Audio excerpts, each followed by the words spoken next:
কি আবু সাইদের মৃত্যুর ঘটনা দেখেছেন? আমি পুরোটাই দেখেছি। পুরো ভিডিও তারা দেখেছেন? তারা যেভাবে আবু সাইদের মাঝে কোনো মরণ আমাকে বলতে দেন আগে। আপনি ডোন্ট লিড ওই আনসারের মতো আমেরিকান মিশন বসে থাকে। আমি পুরোটা দেখেছি।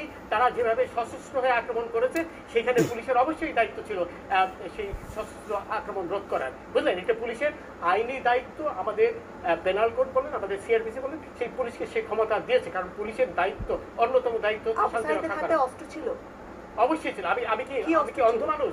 তার হাতে লাঠি সোটা ছিল, আমি নিজে দেখেছি। লাঠি দিয়ে সে আপনি শোনেন, আপনি তো একা দেখেননি নাকি?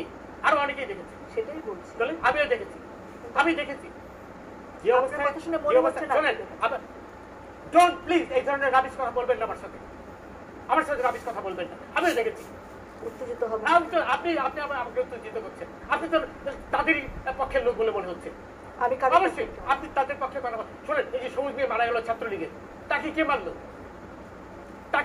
সেটা তদন্ত হবে না, তদন্ত হবে তো। ওইটা সাইডেরও তো তদন্ত হবে, সবই তো তদন্ত হবে। দেখা যাচ্ছে, আমি তো দেখেছি।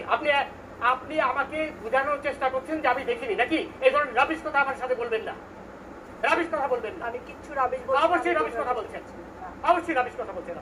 আপনি ওদের পক্ষে হয়ে কথা বলছেন। আমি কারোর পক্ষে স্পষ্টভাবে ওদের পক্ষে হয়ে কথা বলছেন।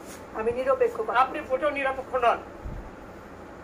এখন কথা হলো, এইখানে রনি আরেকটা মূল্যবান কথা বলেছে যে তারা এই আপনার সবকিছু পরেও হয়তো আন্দোলন জবাব নেন, তারপরে